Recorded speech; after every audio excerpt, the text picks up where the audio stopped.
भारत के राष्ट्रपति को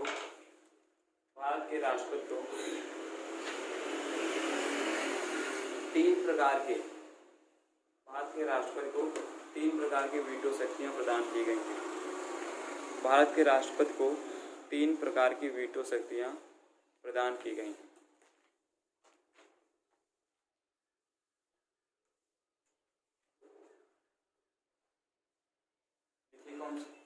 सबसे पहले लिखिए निरपेक्ष वीटो या एब्सोल्यूट वीटो। निरपेक्ष वीटो,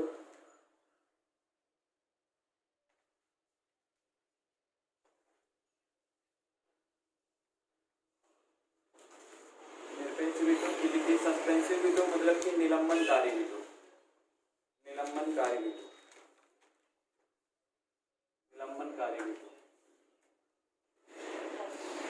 और फिर लिख लीजिए पॉकेट वीटो या जेब वीटो कहा जाता है, पॉकेट वीटो।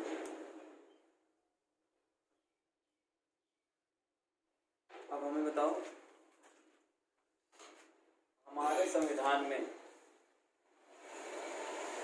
वीटो शब्द का कहाँ प्रयोग किया गया?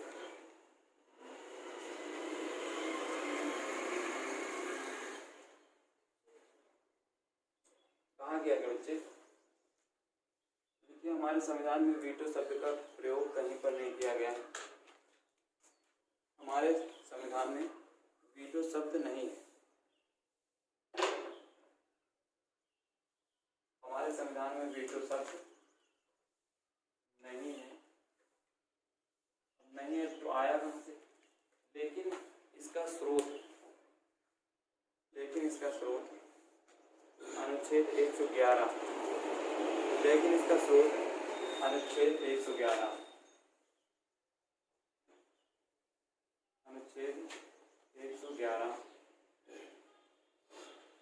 के तहत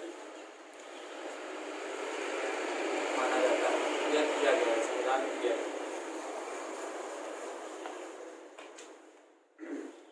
तो पूछे बाद में वीटो शक्ति का प्रावधान किस अनुच्छेद में? 111। लेकिन वीटो शब्द का प्रयोग आवाज से पूछ देगा वीटो निम्न में से वीटो से संबंधित बिंदु दे दिया। भारत के राष्ट्रपति को 3 प्रकार की वीटो शक्तियां प्राप्त, पहला बिंदु। दूसरा दे दिया भारत के संविधान में वीटो का स्रोत अनुच्छेद 111 है। तीसरा दे दिया भारतीय संविधान में वीटो शब्द का प्रयोग अनुच्छेद 111 के तहत किया गया। और नीचे ऑप्शन दे दिया निम्न में से कौन से सही है? ऑप्शन 1 2 3 या 1 2 3 या इनमें से कोई नहीं। तो वीटो शब्द का प्रयोग नहीं किया गया, वीटो का स्रोत बताया गया है, बाकी शब्द नहीं है। तो अब नई लाइन से लिखेंगे संसद में, ऐसे ही लिखना है इसे, जब कोई विधेयक संसद में या संसद में जब कोई विधेयक, जैसा लिखो संसद में जब कोई विधेयक पारित होकर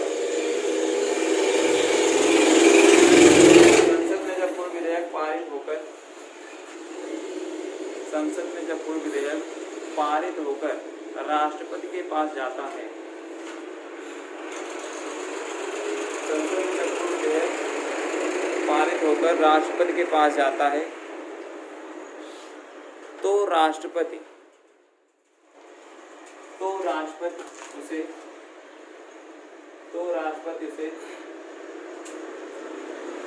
पास कर सकता है,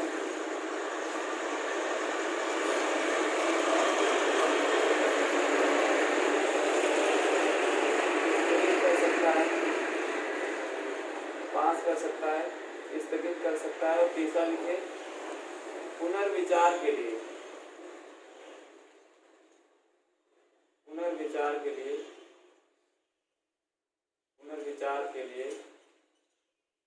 वापस भेज सकता है।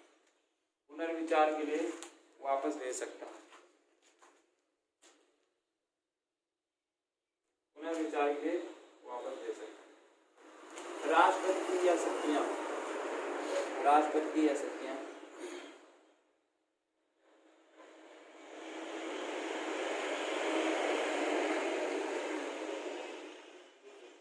वीटो शक्तियां कहलाती हैं। राष्ट्रपति की यह शक्तियां वीटो शक्तियां कहलाती हैं।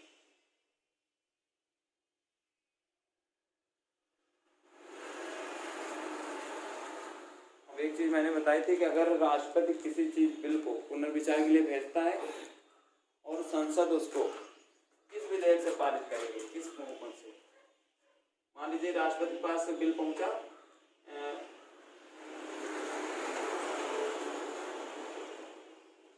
दो पुत्र का सिस्टम चलना ना, 2 संतान वाला, एक व्यक्ति के प्रत्येक व्यक्ति के 2 संतान से ज्यादा नहीं होनी चाहिए।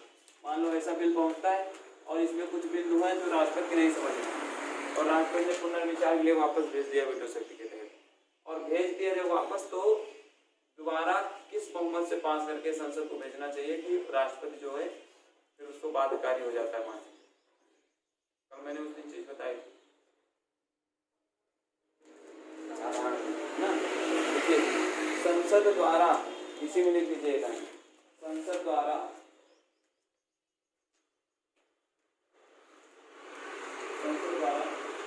पुनर्विचार विधेयक को, संसद द्वारा पुनर्विचार विधेयक को, संसद द्वारा पुनर्विचार विधेयक को साधारण बहुमत से पास करके, संसद द्वारा साधारण बहुमत से पास करके, तो पुनर्विचार विधेयक को साधारण बहुमत से पास करके दोबारा भेजने पर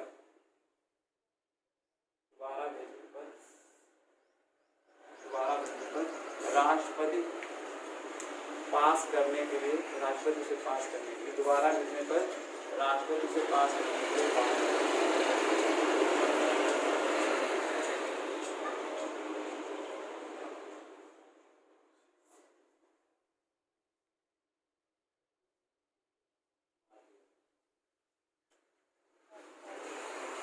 नोट लिखना चाहिए। नोट क्वेश्चन पूछ सकता है कि जो वीटो का कब कैसे प्रयोग किया गया, तो सबसे नोट लिखे और इसी में सब खत्म हो जाए।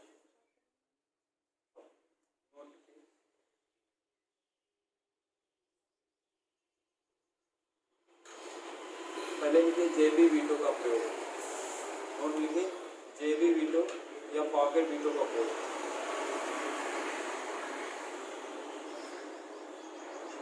अभी तक एक बार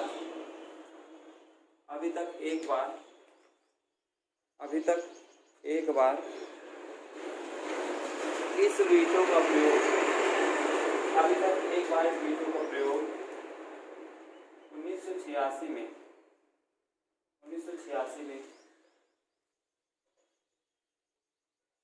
तत्कालीन राष्ट्रपति ज्ञानी जैल सिंह ने किया। किस विधेयक पर किया? पोस्ट ऑफिस विभाग।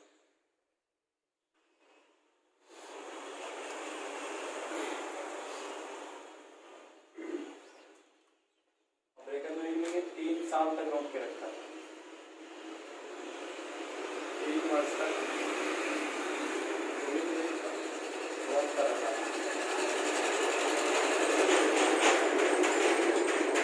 राजीव गांधी की सरकार थी और राजीव गांधी की सरकार गिर गई और बन गई सरकार किसकी? जनता पार्टी की। और जनता पार्टी की सरकार जब बनी तो तत्कालीन भाई राष्ट्रपति ज्ञानी जैल सिंह ही थे और जनता पार्टी सरकार से पोस्ट ऑफिस बिल लाया गया, उनका भाई राष्ट्रपति उनके पक्ष का था।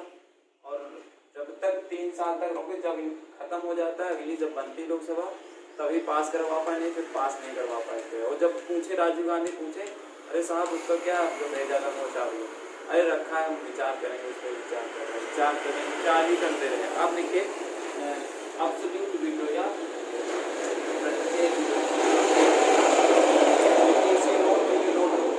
एब्सोल्यूट वीटो का प्रयोग, एब्सोल्यूट वीटो या निरपेक्ष वीटो का प्रयोग। अब यार मैं एब्सोल्यूट बता रहा हूँ ना, मैं तुमको यहाँ पर लिखा रहा हूँ निरपेक्ष वीटो ना, और वहाँ निरपेक्ष वीटो नहीं, इसी का नाम दूसरा दे सकता,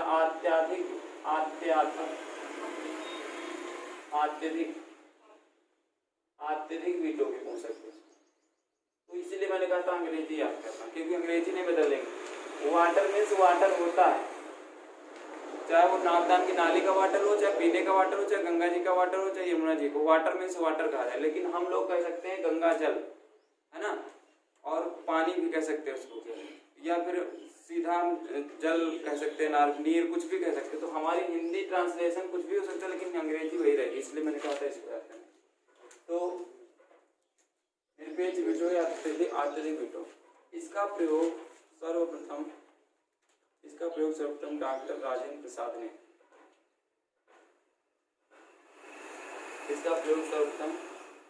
डॉक्टर राजेंद्र प्रसाद ने,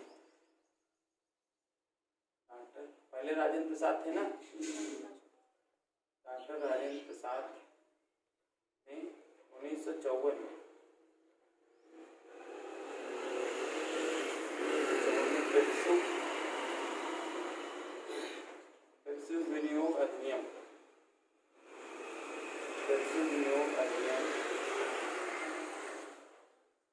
पेप्सू विनियोग अधिनियम में किया था। पेप्सू पंजाब का पुराना नाम, पेप्सू विनियोग अधिनियम में किया था।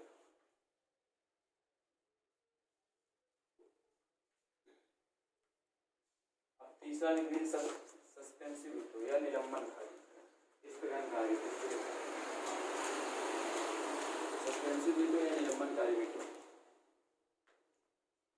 इसका प्रयोग सर्वप्रथम डॉक्टर एपीजे कलाम, इसका प्रयोग सर्वप्रथम डॉक्टर एपीजे कलाम ने, इसका प्रयोग सर्वप्रथम डॉक्टर एपीजे कलाम ने 2006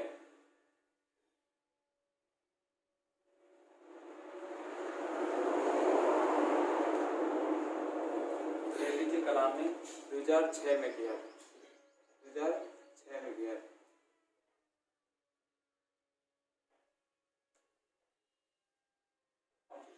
2006 में किसकी सरकार थी? फिर कांग्रेस की सरकार थी और मनमोहन सिंह, तो मनमोहन सिंह द्वारा लाया गया था। इतनी बातें आपने समझी। और लास्ट में लिख लीजिए, नोट पे लिख रहे हैं अध्यादेश की शक्ति राष्ट्रपति,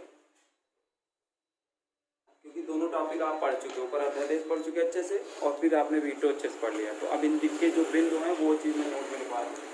अध्यादेश की शक्ति, अध्यादेश की शक्ति राष्ट्रपति को सबको पता है कि संक्षिप्त 1 2 3 है ना, तथा राज्यपाल 213 के तहत प्रदान की गई। अध्यादेश जारी करने से राष्ट्रपति को 123 के तहत तथा राज्यपाल को 213 के तहत प्रदान की गई है। अब लिखिए अध्यादेश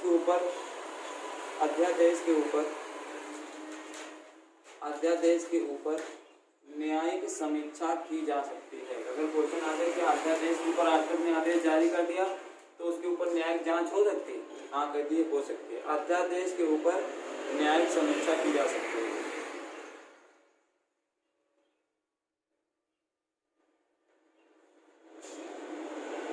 अब राष्ट्रपति ने कब सबसे पहले अध्यादेश जारी किया था? लिखो, बीसी बांधवा मामला, बीसी बांधवा लिखा, बीसी बांधवा लिखो, बीसी बांधवा मामले 1987, बीसी बांधवा मामला 1987, ये सबसे पहले जारी हुआ। फिर लिखिए, बिहार राज्य वर्सेस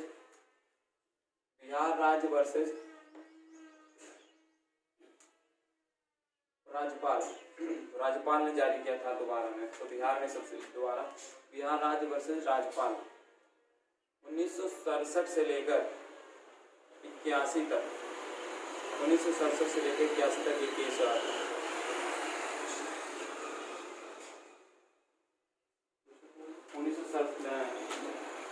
बिहार राज्य वर्सेस बिहार राज्य बनाम राज्यपाल, वहाँ के जो राज्यपाल थे, तो राज्यपाल की 1967 से लेकर 81 तक केस है। ऐसे और 2-4 केस है, लेकिन वो पूछे नहीं जाते, इसलिए बस मैं बता दे रहा हूँ। अब आगे लिखिए,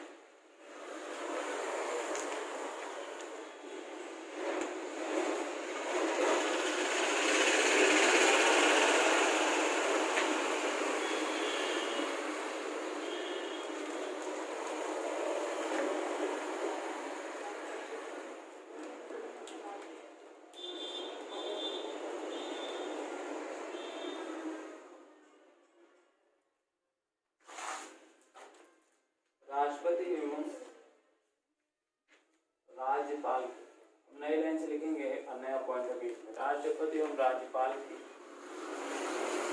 न्यायिक शक्तियां।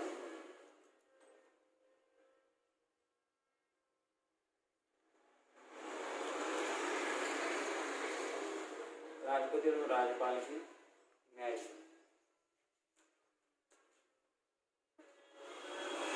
अब इसके नीचे देखिए, सुप्रीम कोर्ट, हाई कोर्ट,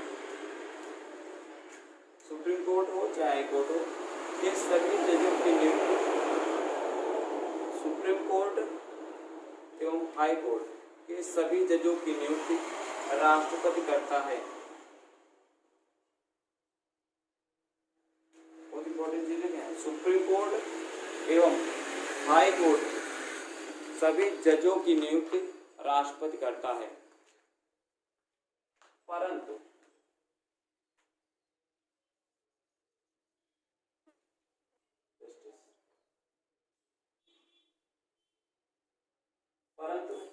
उन्हें पदमुक्त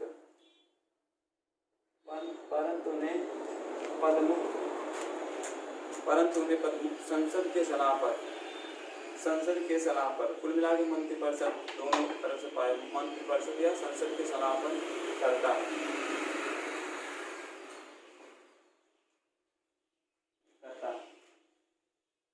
अब राज्यपाल की पहली शक्ति में लिखे क्षमादान या क्षमा करना।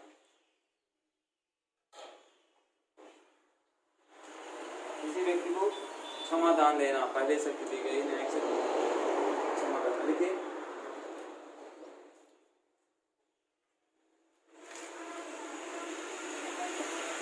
अनुच्छेद 72 के तहत राष्ट्रपति, अनुच्छेद 72 के तहत कौन जारी करेगा? तथा 72 में बच्चे 89 जोड़ दो, कितना हो जाएगा? 161। तथा अनुच्छेद 161 के तहत राज्यपाल को राष्ट्रपति को 72 तथा अनुच्छेद 161 के तहत राज्यपाल को क्षमादान की शक्ति प्रदान की गई है।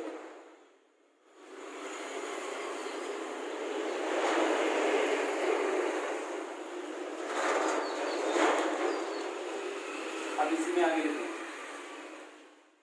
राष्ट्रपति एवं राज्यपाल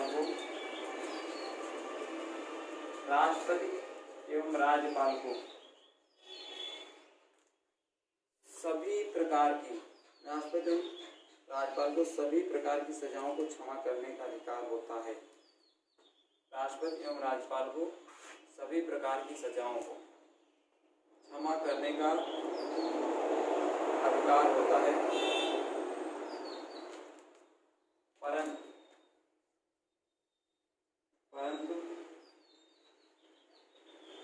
राज्यपाल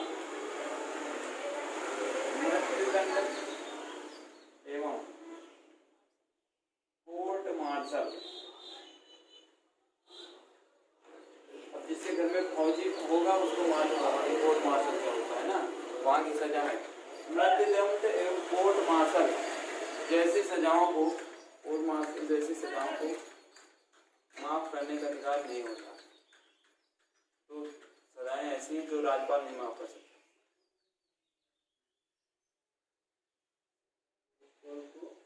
राज्यपाल को मृत्युदंड एवं कोर्ट मार्शल जैसी सजाओं को माफ करने का अधिकार नहीं।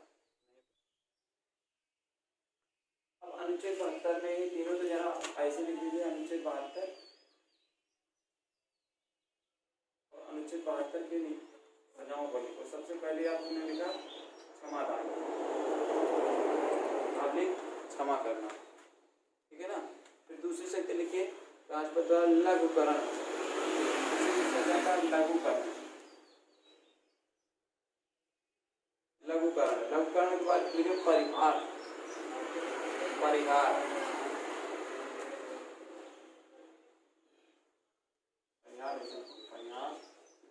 लिखिए विलंबन,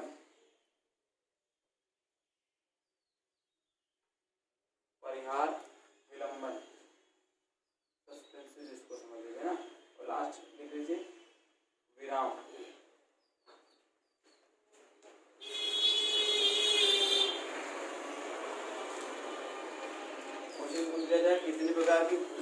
क्षमा की शक्तियाँ हैं 5 प्रकार से। तो क्षमादान आपने समझा। अब इनके सामने एक एक लाइन बस थोड़ा सा लिखवा देंगे ना, क्षमादान। अब क्षमादान के पहले डिटेल क्षमादान की सजा बिल्कुल बस बिल्कुल 1 लाइन लिखाएंगे, आपको पूरा याद है। इसका डिटेल बहुत लंबा लंबा है, लेकिन एकदम शॉर्ट आपको समझना है। क्षमादान लिखिए, इसके तहत सजा बिल्कुल माफ की जा सकती है। इसके तहत सजा बिल्कुल माफ की जा सकती है। अब इसके तहत आपको क्या मान लीजिए बिल्कुल माफ, आप कोई अपराधी है और उसको कोर्टों ने मृत्युदंड की सजा दे रखी, तो राज्यपाल तो माफ नहीं कर सकता, वो भेजेगा कि आप राष्ट्रपति महोदय के पास पहुंचा देगा, है ना। अब राष्ट्रपति इसको बिल्कुल माफ कर सकता है, क्षमादान दे दिया, और जैसे ही उपराष्ट्रपति क्षमादान देगा फिर वो अपराधी नहीं का बिल्कुल साफ हो जाएगा, उसके ऊपर कोई नहीं कह सकता कि इसने अपराध। लघुकरण लिखे, इसके तहत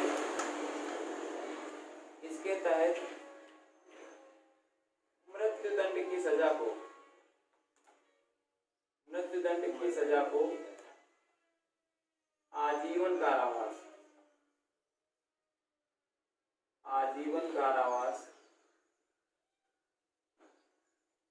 में बदलकर सजा को लघु किया जा सकता है। इसके तहत मृत्युदंड की सजा को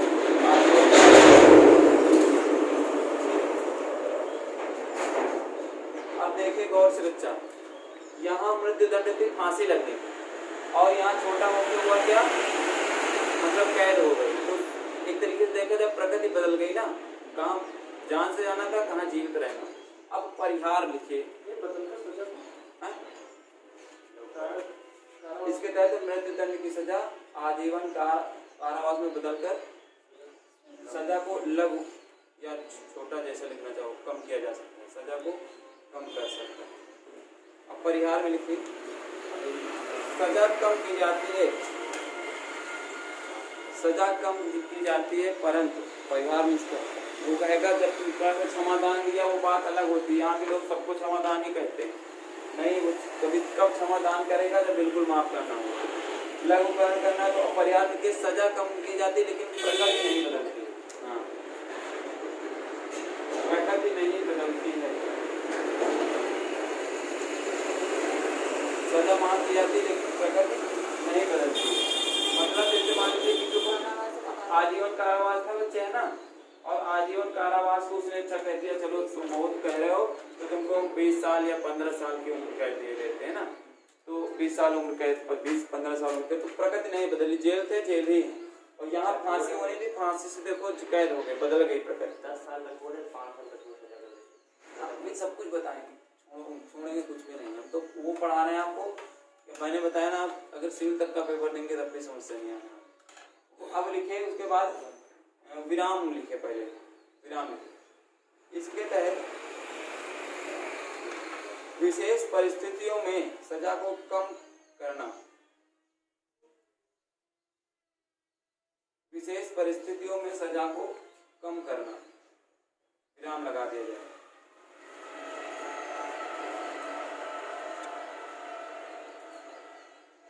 जैसे अब जैसे मान लीजिए कोई गर्भवती महिला है और उसने खूब खून करके उसको सजा हो गई थी आजीवन कारावास की, लेकिन उसके बच्चा होना है, प्रसव होना है उसको, तो ऐसी स्थिति में उसको विराम लगा दिया जाएगा कि 3 महीना इसको, 4 महीना, 5 महीना इसकी सजा विराम की जाती है। जब इसके बाल बच्चा हो जाएगा तो फिर चालू हो जाएगा वही सिस्टम। विलंबन या प्रविलंबन, विलंबन या प्रविलंबन, मृत्युदंड के मामले में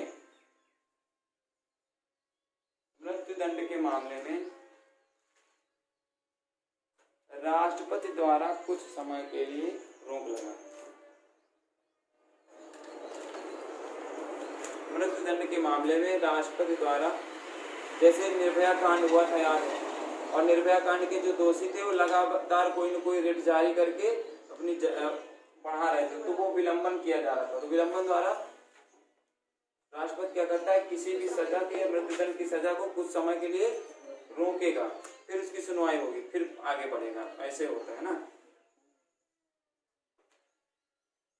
अब क्या दंड होते हैं, सुनिए, ये चीज आप सब आईपीसी में 53 जब मैंने पढ़ाया था ये बच्चे नए, इनको नहीं पता, लेकिन आईपीसी में मैंने सब दंड का प्रावधान, किसी का कठोर कारावास क्या है और दंड कितने प्रकार का होगा, ये सब वहाँ बताया जा चुका। तो मुझे नहीं लगता उसको यहाँ जोड़ने की जरूरत जबरदस्ती है ना। तो अब हेडिंग डालिए राष्ट्रपति की सैन्य शक्तियाँ या सैनिक शक्ति, मिलिट्री पावर ऑफ प्रेसिडेंट। अब तो गवर्नेंस नहीं पढ़ा है आप लोगों, जब वो चीज़ पढ़ाएंगे तो देखना, दोनों चीज़ों को मिक्स करोगे तो लगेगा कि हाँ हम रियल में पॉलिटिशियन हुए, हमको लगेगा, तुमको लगेगा कि हाँ हमने कुछ पढ़ डाला, ये ना लगे कि हमने ही सब कुछ पढ़ा है ना, नहीं तो फिर गड़बड़ हो जाए। राष्ट्रपति की सैन्य शक्ति है ना, ये सैन्य शक्ति,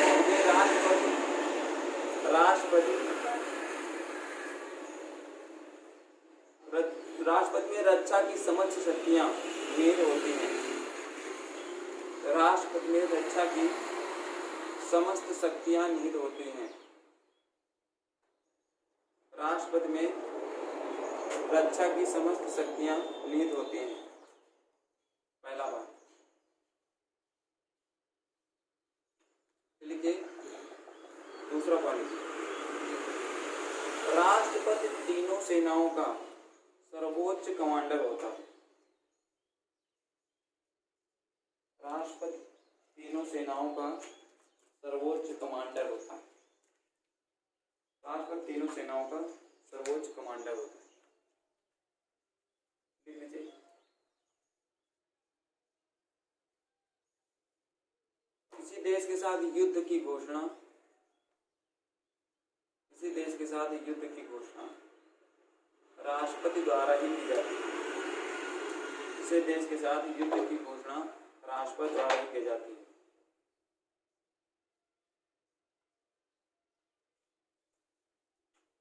और सबसे इम्पोर्टेंट पॉइंट है आज के दिन का, वो लिखिए। राष्ट्रपति सेनाओं के प्रमुख, सेनाओं में तीन सेना ना, सेनाओं के प्रमुख को, सेनाओं के प्रमुख की नियुक्ति एवं पदमुक्त, राष्ट्रपति तीनों सेनाओं के प्रमुख की नियुक्ति एवं पदमुक्त केंद्र सरकार की सलाह पर करता है या करेगा। केंद्र सरकार सलाहकार की सलाह पर करता है। राष्ट्रपति तीनों सेनाओं के प्रमुख की नियुक्ति हो, चाहे उनको पद से हटाना हो,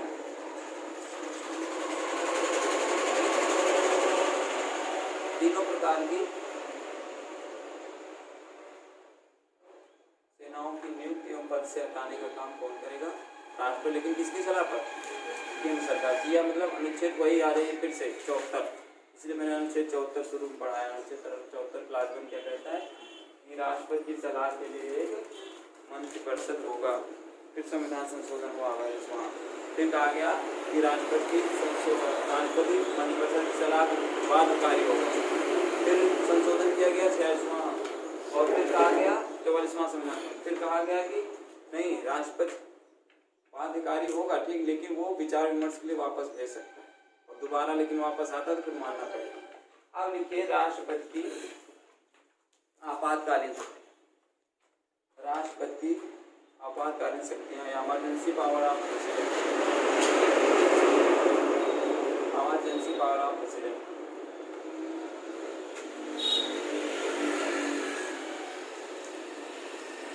भाग 18 में है ना, 120 थर्ड का यही मतलब होगा।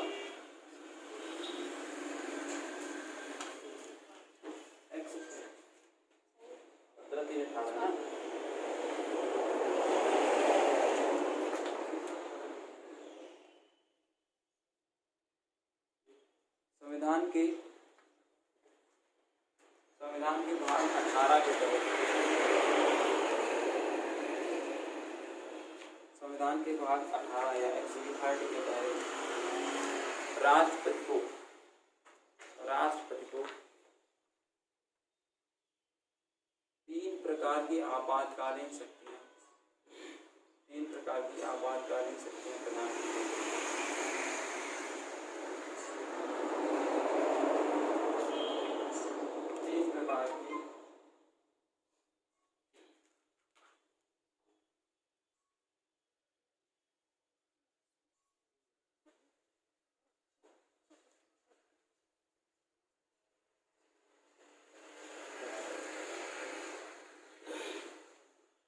की आपातकालीन शक्तियां प्रदान की गई। सबसे पहले लिखिए राष्ट्रीय आपात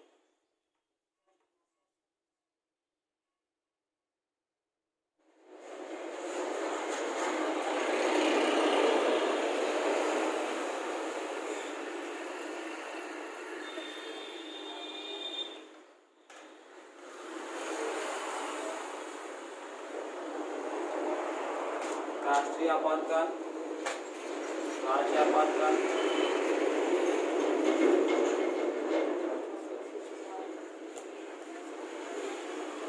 या वित्तीय आपातकाल। अब हेडिंग डालिए राष्ट्रीय आपात।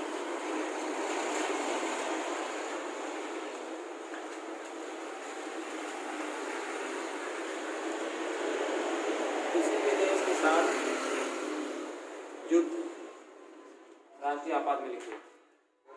हाँ, राष्ट्रीय आपात में लिखिए।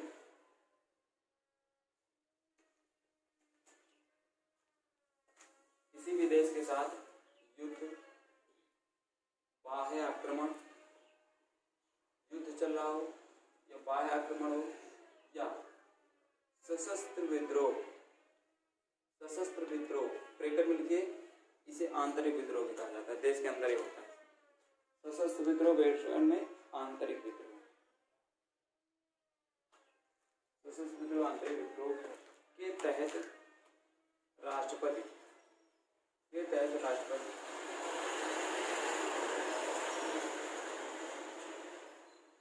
अनुच्छेद 352 के तहत, अनुच्छेद 352 के तहत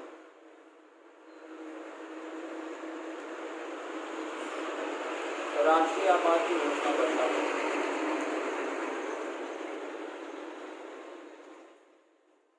इस दौरान राष्ट्रीय आपातकाल की घोषणा करता है। इस दौरान अनुच्छेद 20 एवं 21 को छोड़कर, इस दौरान अनुच्छेद 20 और 21 को छोड़कर, इस दौरान अनुच्छेद 20 और 21 को छोड़कर सभी फंडामेंटल राइट, सभी फंडामेंटल राइट समाप्त माने जाते हैं, स्वतः समाप्त हो जाएंगे, समाप्त माने जाते हैं।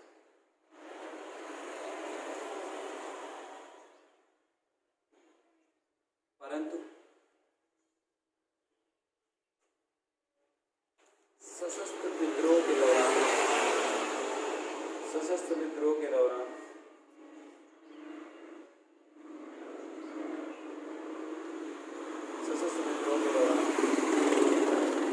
अनुच्छेद 19, 20 और 21 को छोड़, अनुच्छेद 19, 20 और 21, अभी तक सिर्फ था 20, 21, लेकिन अब 19, 20, 21 इस चीज को समझना। अगर युद्ध चल रहा है किसी के साथ या बाह्य आक्रमण की आशंका है, युद्ध चल रहा हो ये चलने की संभावना दोनों कंडीशन में, 20 और 21 को छोड़कर सब कुछ, लेकिन सशस्त्र विद्रोह मतलब कि अंदर देश के अंदर मान लीजिए दो पार्टी, जैसे किसान आंदोलन चल रहा था, अब पूरे देश में किसान आंदोलन चलने लगे, ऐसा भी मारो काट हुआ था, किसी सशस्त्र विद्रोह नाम दिया गया।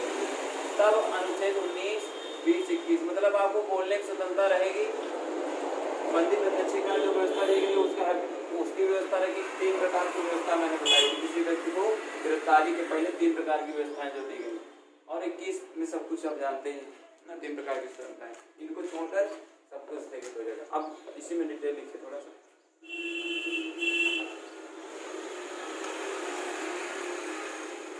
44वें संविधान संशोधन अधिनियम,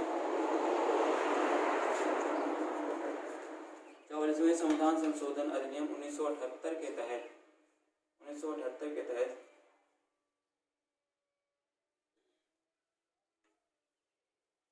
आंतरिक विद्रोह का नाम बदलकर सशस्त्र विद्रोह किया गया। पहले इसे आंतरिक विद्रोह कहा जाता है, सशस्त्र विद्रोह किया गया।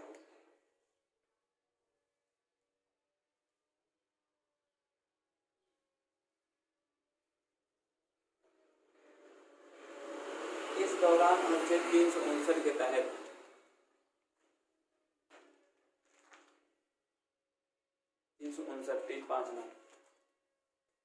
अनुच्छेद 359 के तहत इस दौरान सशस्त्र विद्रोह की बात हो रही ना, सशस्त्र विद्रोह के दौरान क्या होगा, अनुच्छेद 359 के तहत जो मैंने प्रावधान बताया 19, 20, 21 है ना, अनुच्छेद 359 के तहत 3 मौलिक अधिकारों को छोड़कर बाकी समाप्त किए जाए। किस अनुच्छेद से? 359।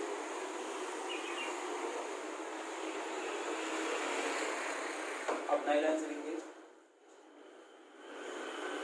राष्ट्रीय आपात, नई लाइन से, राष्ट्रीय आपात, राष्ट्रीय आपात, राष्ट्रपति, राष्ट्रीय आपात, राष्ट्रपति, कैबिनेट की, राष्ट्रीय आपात, राष्ट्रपति, कैबिनेट की लिखित, कैबिनेट की लिखित सलाह के तहत, राष्ट्रीय आपात, राष्ट्रपति, कैबिनेट या मंत्रिमंडल जिसको कहा जाता है, ठीक है ना, कैबिनेट मतलब मंत्रिमंडल, जिस पर समझना, मंत्रिमंडल की लिखित सलाह पर लागू पड़ता है, लिखित सलाह पर लागू पड़ता है। और यहीं पर नोट लिख लो,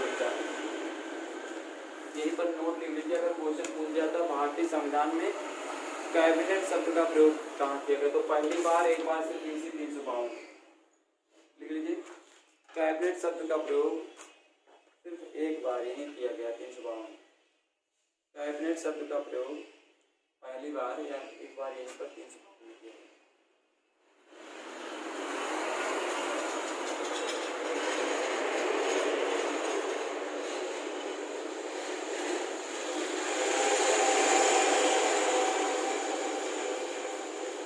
अब आगे लिखो, इसी में आगे लिखना है, 6 माह के अंदर दोनों सदनों में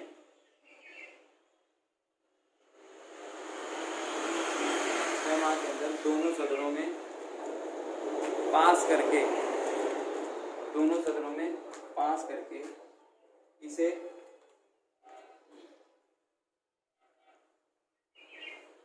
अगले 6 माह के लिए बढ़ाया जा सकता है, अगले 6 माह के लिए बढ़ाया जा सकता है। जब मान लीजिए पहले 6 महीने के लिए राष्ट्रपति ने लगा दिया, लेकिन अभी स्थिति नहीं सुधरी है, तो संसद के 2 बुलाया जाएगा, दोनों सदन की साधारण बहुमत पास होगा और फिर 6 महीने के लिए बढ़ जाएगा। मान लीजिए स्थिति नहीं सुधरती है तो फिर 6 महीने के लिए बढ़ जाएगा, फिर नहीं सुधरती फिर 6 महीने के लिए, ऐसे लगभग 4-5 साल तक लगभग बढ़ाया जा सकता है ना। और राष्ट्रपति शासन जो आएगा ये वाला, ये सिर्फ 3 साल तक लगेगा। तो अब एक डाल दीजिए, राज्य आपात, ब्रेकअप लीजिए, राष्ट्रीय आपात, राज्य आपात का लिया स्टेट इमरजेंसी।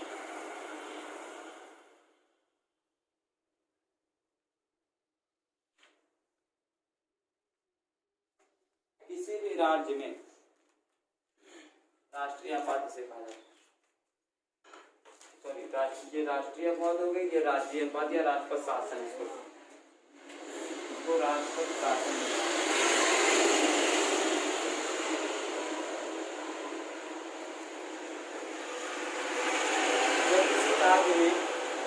जब किसी राज्य में कानून व्यवस्था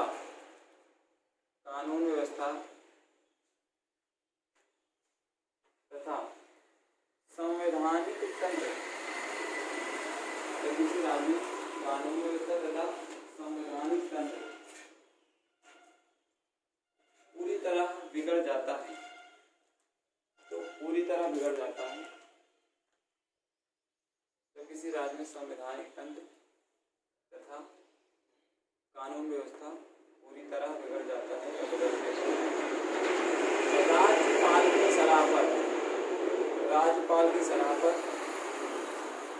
तथा बिगड़ जाता है, तब आगे लिखना, तब राज्यपाल की सलाह पर और केंद्र सरकार की सिफारिश पर, राज्यपाल की सलाह होनी चाहिए, केंद्र सरकार उससे सहमत होना चाहिए, केंद्र सरकार की सिफारिश पर राष्ट्रपति शासन लगा दिया जाता है। उस उस राज्य में राजपथ शासन लगा दिया जाता है। पूरा लिख लीजिए, फिर समझा रहे हैं। उस राज्य में राजपथ शासन लगा दिया जाता है।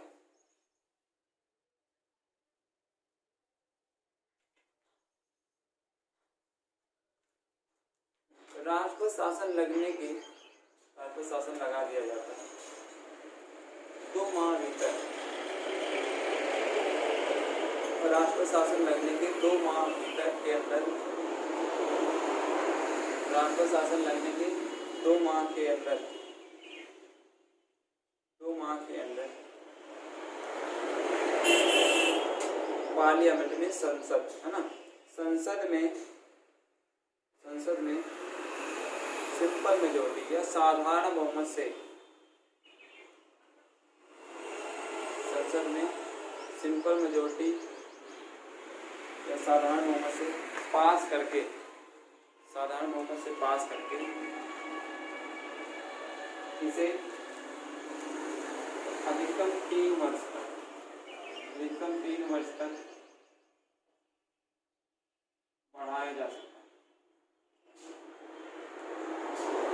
अधिकतम 3 वर्ष तक बढ़ाया जा सकता है। तो पहली बात आप समझिए, राष्ट्रीय आपात एक बार फिर से क्लियर करते हैं। अनुच्छेद 352 के तहत राष्ट्रीय आपात की व्यवस्था की गई जब किसी देश के साथ युद्ध हो गया हो या बाह्य आक्रमण की संभावना हो या सशस्त्र विद्रोह हो गया, 3 कंडीशन। और इस दौरान पहली बार देखो कैबिनेट द्वारा, तो कैबिनेट का वर्ड का प्रयोग भी यही मिलता है। 20-21 को छोड़कर बाकी सब कुछ इसके, लेकिन सशस्त्र विद्रोह अगर लगा है तो फिर इसको 359 के तहत 359 के तहत लागू किया जाएगा। और इस दौरान 19, 20 और 21 को छोड़कर बाकी सब कुछ स्थगित होगा। इतना सब कुछ आपने समझा। और अब आते हैं राज्य आपात। राज्य आपात में होता है राजपथ शासन। आपने समझा राजपथ शासन जब किसी राज्य की कानून व्यवस्था और शासन प्रणाली बिल्कुल बदतर हो जाए, उस दौरान राष्ट्रपति किसके सलाह पर, राज्यपाल की सलाह पर और केंद्र सरकार की सिफारिश पर, है ना, लागू करेगी मैक्सिमम 2 महीने के लिए। पहली बार 2 महीने के अंदर अगर कैबिनेट के अंदर पारित होकर फिर उसको एक्सटेंड किया जाता है, तो ऐसे करते करते 3 वर्ष तक लगाया जा सकता है। अभी खत्म नहीं हुआ है। पहली बार कहाँ लगा था? पंजाब में लगा था, पेप्सू में, है ना। कितने साल के लिए लगा था? तो लिखिए, अब नई लाइन से लिखिए।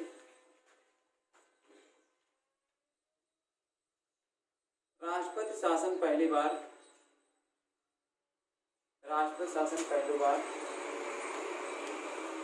1951 में पेप्सू में लगाया गया। राष्ट्रपति शासन पहली बार 1951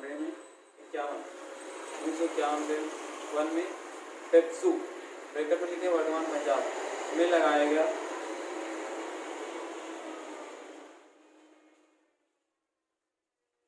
जो 5 वर्ष तक लगाया, जो 5 वर्ष तक लगाया गया, जो 5 वर्ष तक लगाया गया। अब नीचे लिखिए, अभी तक सबसे ज्यादा बार राजपथ शासन, अभी तक नई लाइन के अभी तक क्वेश्चन पूछ लेते, सबसे ज्यादा राजपथ शासन किस प्रदेश में लगा? उत्तर प्रदेश में 10 बार, है ना। अभी तक सबसे ज्यादा बार राजपथ शासन उत्तर प्रदेश में 10 बार लगाया जा चुका है।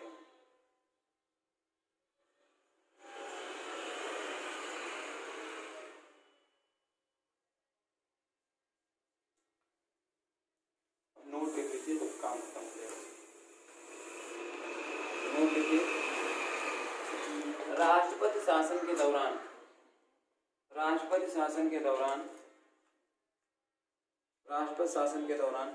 राज्य सरकारें गिर जाती हैं। क्या राज्य सरकार गिर जाती है? हाँ, राजपथ शासन के दौरान, नोट लिखिए, राजपथ शासन के दौरान राज्य सरकार गिर जाती है, परंतु विधानसभा एवं स्थानीय सरकार आपका प्रधानी और जिला पंचायती वाला, विधानसभा में स्थानीय सरकार भंग नहीं होती है।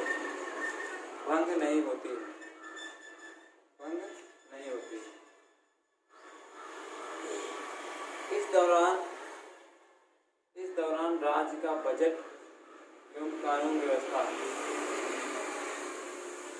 इस दौरान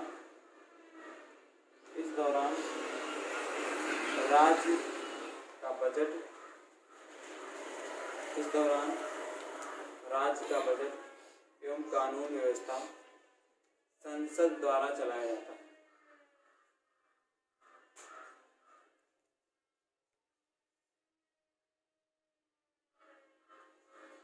लास्ट में वित्तीय आपातकाल लास्ट लिख के खत्म करते हैं। वित्तीय आपातकाल कितने में है वित्तीय आपातकाल? अब तक कितनी बार लगा है ना? अब लगवा दें क्या? क्या भी नहीं लगेगा, वो पैसा भी है ना। प्राइवेटाइजेशन इसलिए सरकार कर रही है, रुपया की कमी न बढ़ने वाली। अच्छा, कुछ लोग प्राइवेटाइजेशन के विपक्ष में है ना, लेकिन हम जैसे लोग प्राइवेटाइजेशन विपक्ष में नहीं। हाँ, ये केवल क्लियर कर दे कि युवाओं को नौकरी मिलती रहे, बस बाकी तुम कुछ भी करो। क्या है कि जैसे विद्युत विभाग है, और विद्युत विभाग में आप मुझे ईमानदारी बताना, आपके गांव में अगर मान लीजिए 100 लोगों के कनेक्शन है तो उसमें कितने विद्युत जमा करते हैं, बिल जमा करते हैं, है ना? और कितने जो आप सोचिए, लाइट आ रही है, धक्का-धक सब लोग जला रहे हैं, गवर्नमेंट के पास पैसा नहीं जा रहा हो, वहाँ से मीटर वाले हो जो बैठे हैं सब वो भी चोरी करने में। मतलब कि अगर 100 करोड़ रुपए सरकार खर्चा हो रहा है तो मुश्किल में 10 करोड़ रुपया पहुँच रहा है सरकार के पैसे, मतलब खर्चा करने बाद नहीं। अब वो प्राइवेटाइजेशन क्यों दे रहा है? प्राइवेटाइज जैसे तुम्हारा कंपनी तुमको दे दिया, भैया उसको 100 करोड़ खर्चा हो रहा था, उसने कहा भैया हमको 250 करोड़ रुपए दो, आज से उत्तर प्रदेश विभाग बिजली तुम्हारा। अभी तक जो घाटा हो रहा था 100 लगा के 10 मिल रहा था, अब 100 मिला के उसको 250 मिला। अब तुम कैसे अप्लाई करोगे, ये तुम्हारी जिम्मेदारी।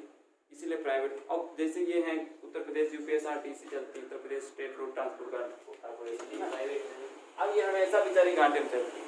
और लेकिन तुम बताओ 9 से यहाँ तक आते तो कौन सीट न मिले बैठने के लिए, तो इसको भी प्राइवेट इसलिए कर रहे हैं क्योंकि उनको क्या दे देंगे, वो अच्छी बसें भी चलेंगी, सुविधाएं भी मिलेंगी आदमी को, लेकिन क्या है किराया एक्सटेंड हो जाएगा।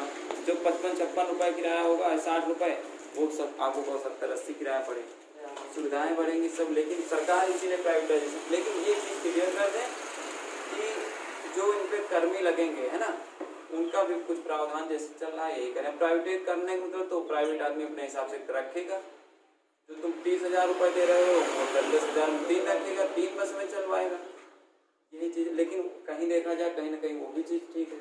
अब जैसे हमारे गांव में आप मानेंगे नहीं, विद्यालय में, और विद्यालय में बच्चे कितने 15, शिक्षक कितने 4, प्रिंसिपल की तनख्वाह होगी लगभग 60 से 65,000 रुपया, और बाकी जो शिक्षक है अगर पुराना हो गया तो उसी 50 नहीं तो 45 तो मान लो समथिंग होगी, 45 गुना 90, 50 9 5 140 और 60,000 इनके जोड़ रहे हैं ना, तो मतलब 1.5 लाख 71,000 रुपये सिर्फ इनकी तनख्वाह जा रही। गवर्नमेंट खाना भेज रही, कपड़ा भेज रही, रुपया भेज रही, पैसा भेज रही, सब कुछ भेज रहे, मतलब हम 2 लाख रुपया जोड़ लें, और 2 लाख रुपये बच्चों को एडमिशन कितने 15 शिक्षा देते हैं कोई किसी का। प्राइवेट होता तो इतनी सुविधाएं तुम अभी देख रहे हैं, विद्यालयों में फ्री में मोटर पड़ रही चल निगम विभाग की तरफ से, इतनी सुविधाएं दी जाए, नीचे टाइल्स लगे हैं, बढ़िया व्यवस्था, हर मतलब विद्यालय कमरे में कोना होगा, पढ़ने बुक्स रखी हैं, लाइव जिसको कहते हैं, आप चाहिए पढ़िए खेलिए सब कुछ, पैसा 1100 रुपये महीने में आएगा खाते, मतलब हर बच्चे के आ जाएगा, आप ड्रेस बनवाओ उसी में और उसी में जूता मोजा चप्पल फ्री। तो इतनी व्यवस्था करने के बाद अब प्राइवेट सरकार कर दे, अभी इसी में 60,000 10,000 वाले पढ़ेंगे कितने 6 टीचर, और वेल एजुकेटेड बढ़िया एडमिशन करा पढ़ा पाओगे कि नहीं, 6 टीचर पढ़ रहे हैं और 6 वो अच्छे से पढ़ाएंगे। तो पहली बात जहाँ एक नौकरी कर रहा था वहाँ पर मिलेगी नौकरी कितने 6 लोगों को, मतलब 6 परिवार चलेंगे। और लेकिन ये हो जाएगा कि जो ये लोग जाते हैं आराम से 8 बजे और 1 बजे खा पी के पकौड़ी चले आते हैं, ये नहीं रहेगा, पढ़ाना पड़ेगा, इसलिए सरकार करे। तो अब इसके बारे में लोग वित्तीय आपातकाल अनुच्छेद 360 के तहत, अनुच्छेद 360 के तहत देश में वित्तीय संकट होने पर, अनुच्छेद 360 के तहत देश में वित्तीय संकट होने पर राष्ट्रपति केंद्र सरकार की सलाह पर, अनुच्छेद 360 के तहत देश में वित्तीय संकट होने पर, राष्ट्रपति केंद्र सरकार की सलाह पर इसे लागू करता है।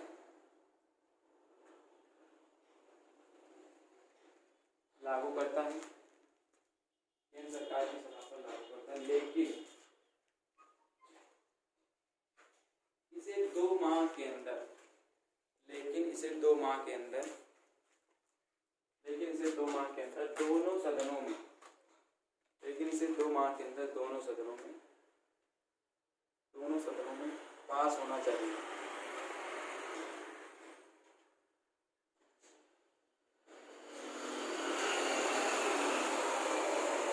अगर एक बार 6 महीने के लिए लागू करेगा तो 2 महीने के अंदर पास होना चाहिए। देखिए आगे नहीं लाइन चलेगी। अगर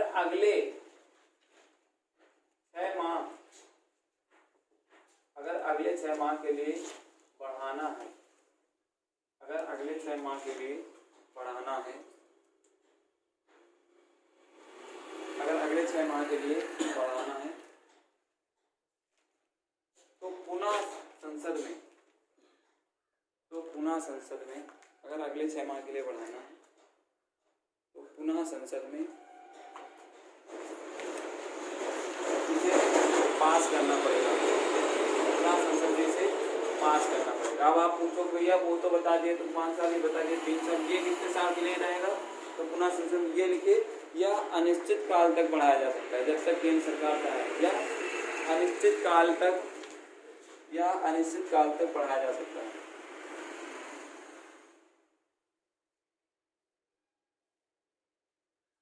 अब इसका भी नोट लिख लीजिए, अगर मान लो ये लागू हो गया तब क्या होगा। नोट नंबर 1,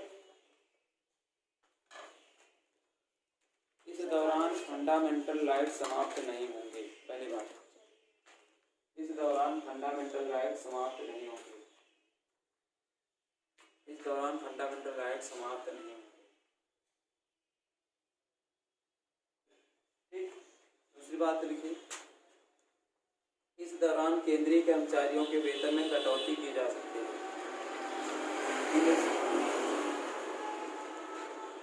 इस दौरान केंद्रीय कर्मचारियों के वेतन में कटौती की जा सकती है।